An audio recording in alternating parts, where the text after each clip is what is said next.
Hi, this is Carolyn. Way back in 2018, I started a nonprofit with a friend for mental health awareness. And in 2019, we started this Mental Health and Faith, a Closer Look podcast. Well, unfortunately, the nonprofit did not survive COVID, but my ministry continues, and I've adopted the name of that nonprofit for my ministry name, Mental Health Connect, previously known as In God's Corner Ministry.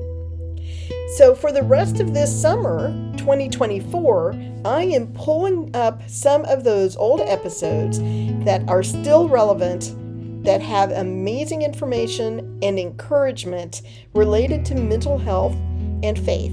Starting in the fall of 2024, I have an amazing number of guests lined up on all kinds of topics, so keep your ears open. I'll be sharing more about that later. Thanks for joining me. Welcome to the first podcast for Mental Health and Faith, a Closer Look. I am so excited to begin this journey and want to welcome our first guest.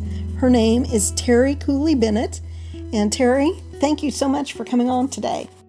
Thank you for having me. Why don't you start by giving us just a little bit of background on your experience in the mental health field? Okay. Well, I started out young. After going to college for my 4-year degree, I started working in a children's home and had several children there with mental health diagnoses. And then later on, I worked in the inner city with children who were disadvantaged at a community center. And again, I probably at the time wouldn't have thought about those children having a mental health diagnosis. But now that I know what I know, I've realized that some of them obviously did. And that's based on your years of experience, and you transitioned away from the children to more of adults? Yes, I did. I felt called to start working with the Kansas City's poor and homeless, and through my church, I found out about homelessness and the work that was going on in Kansas City, and so that's what I really felt like I was supposed to do. So once I started that, I began a journey to go get my master's degree in social work, to get clinically licensed. And my emphasis when I got my master's degree was in mental health. And I started working with the clients therapeutically, doing counseling, and learning all about mental health and learning about all the different types of issues that people have. I've heard lots of information on the secular side about mental health and very little as far as the faith connection. I know it's out there, but I don't think there's a lot. So from your own experience, I know that you had a Christian counseling business for years, and you have, as you mentioned, done a lot of things through your church. Can you talk a little bit about how you feel the connection between mental health and faith is so important in the healing process? Yes, I see a big difference when there's faith involved. And I worked in some faith-based agencies as well as having my own business doing Christian counseling. And what I observed is my clients who had faith in their life were more successful. They were more apt to recover and to lead more productive lives because they had something to live for. They had someone that was there for them 24/7 that they could call on, which was God and Jesus, and they could pray and rely on Him to give them the strength to get through. Now sometimes, unfortunately, sometimes in the church, I've heard the comment that, well, if you just pray more, or if you just do Bible study more, that's going to take care of everything, and you shouldn't have these mental health issues. What do you think about that? I've heard that a lot as well, but I believe that there is a time for medication. I believe that God gave us doctors. If I'm going to go take medication for diabetes or high blood pressure or some other sickness that I have, then what's the difference in taking medication for a mental health issue, such as depression or bipolar disorder or schizophrenia, because to me it's an illness just like the physical illness. And I think that I have bipolar disorder, and I have had plenty of times where I was tempted to stop taking that medication because I was feeling better. I have my faith. I think I can do this without it, and I've been wrong every time. And my husband makes sure that I never do that again. And if you think of people with those physical illnesses that have to be on their medication the rest of their lives, they usually don't question it. They just go, they just do it because they know they don't want to suffer a stroke or be in a diabetic coma. So they continue to take their medicine faithfully and regularly. As a Christian yourself, and we've heard how important that is, can you share some very specific things that you've done as a Christian counselor that has helped your clients? As a Christian counselor, one thing that I loved to do was pray with my clients. So what I would do is at the end of our session, I would say, would you like me to pray about that or about the things we talked about today? And they would say, yes, definitely. And some of them would also share a specific request. But I even was interviewed by my college I was going to at the time to get my master's degree about how prayer could work as an intervention. At a secular college? Yes. Wow. It's a secular university, but they had a course called Spirituality and Social Work, and they were very interested in the role of spirituality. And they really enjoyed hearing about how prayer could be used as an intervention. That's fantastic. I think that sometimes when we hear about faith and mental health, there's a lot of kinds of faith. But what you said earlier about God being there, Jesus being there, to me that's really important too. Are there other specific ways besides that prayer that you did, that you used with your clients? Did you ever give them assignments of Bible readings and things like that? What I really believe a lot in is cognitive behavioral therapy, but the Bible calls it the renewed mind. Oh. And so I was able, with my clients, to talk to them about what are you thinking about? What's going through your mind right now? And let's talk about having a renewed mind. And I had special scriptures I shared that talked about our thoughts. And I had like whole little Bible studies I'd written, little handouts I'd shared with my clients about thoughts, also about things like the anxiety, be anxious for nothing, but with everything by prayer and supplication, make your requests known to God.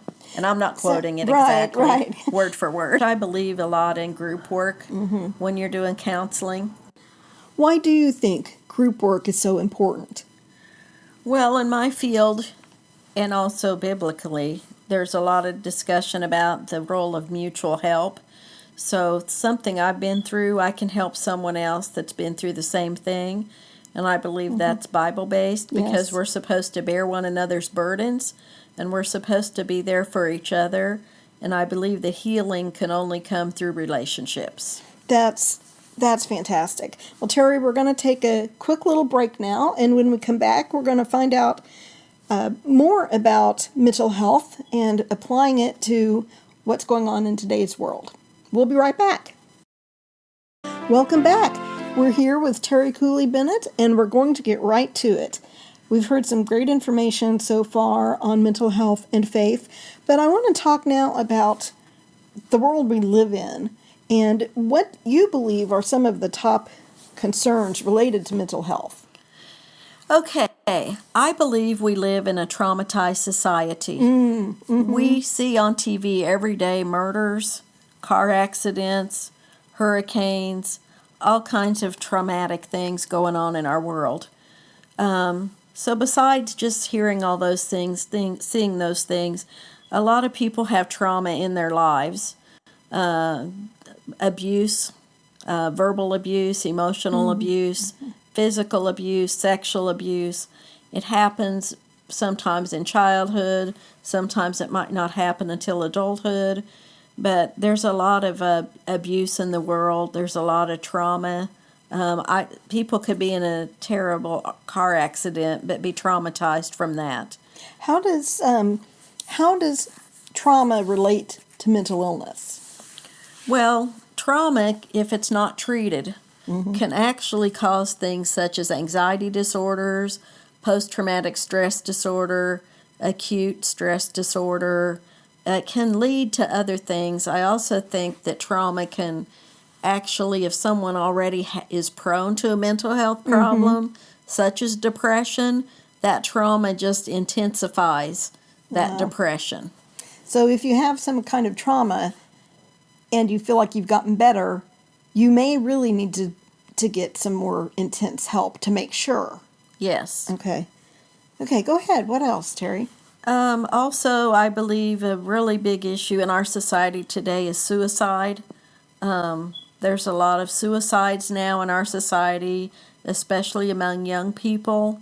It's become really rampant, and it's become a really top cause of death in the United States. I can't quote the exact statistics on that right now, but I can sure look it up for anybody that's interested. Great. And I'm going to a suicide prevention conference coming up, so I'll learn about that. The opioid epidemic is really big. I know that's substance use disorder, but actually the substance use disorders are listed in our diagnostic manual of mental disorders. So substance use is also considered a mental health issue. Why is that? That's surprising to me. I think because of the nature of addiction, a lot of times there's root causes to addiction. Someone doesn't just wake up and decide they want to be a crack addict, but maybe they went through trauma in their life. We call that co-occurring disorders. Okay. Where they have a mental illness that underlies their whole issue and they're self-medicating and they turn to substances to help cope with the anxiety or depression or trauma or whatever is going on in their life. So there really are lots of factors in what can contribute to a mental illness and contributes to suicide and addiction. There's just a lot of factors involved for all of those things. So how do we address some of these issues? Well, I believe, like society, the Department of Mental Health in Missouri, they sponsor a lot of training for professionals. Like they have a lot of opioid trainings going on right now. Suicide prevention trainings are going on right now. They're training peer support specialists. Actually, they're being trained through another organization, but it was started out with the Department of Mental Health. So there's lots of trainings going on to equip people. I believe support groups in churches are just an awesome opportunity for people to go and get help. Yes, we are. I totally agree. And it's sometimes hard to find a support group in a church specifically for mental illness. I know there are lots of different kinds, grief and divorce support and things like that. But we actually, in God's Corner Ministry, is actually starting a mental health support group.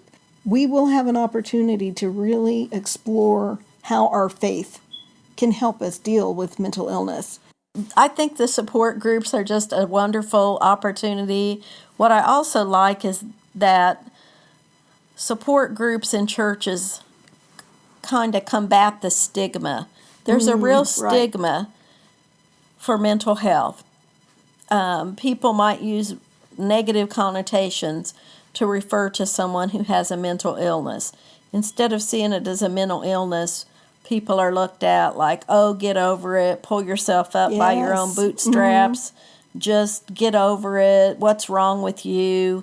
Or even being told there's nothing wrong with you, you just need to straighten up and behave. That reminds me, there's a young woman that I've known for years who actually came to a support group I was holding many years ago, probably 8 or more years ago. And we happened to attend a same social group. She was told by someone in that group, you just need to get over it. And unfortunately, this person went on to say, look at Carolyn. That's me. Look at Carolyn. She's overcome so much and she's doing so well. And why aren't you? And I was devastated when I heard that he had said that to her, because everyone has their own recovery journey. Would you agree with that? I totally agree. Everybody's different. Everybody recovers. Yeah, so you have to address individual needs. Exactly. So as a professional in the field, and also as a person of deep faith who understands how important that is, what can we do within God's Corner ministry? What can we do that you believe would have the greatest impact? I really believe in the educational piece, that you're out there educating church leaders, lay leaders, just Christians in general, the public, and just letting them know about mental illness, what it is, helping them understand what it is, helping them see that it's an illness and that it's not something that somebody just gets over or can just, there's no magic cure for it.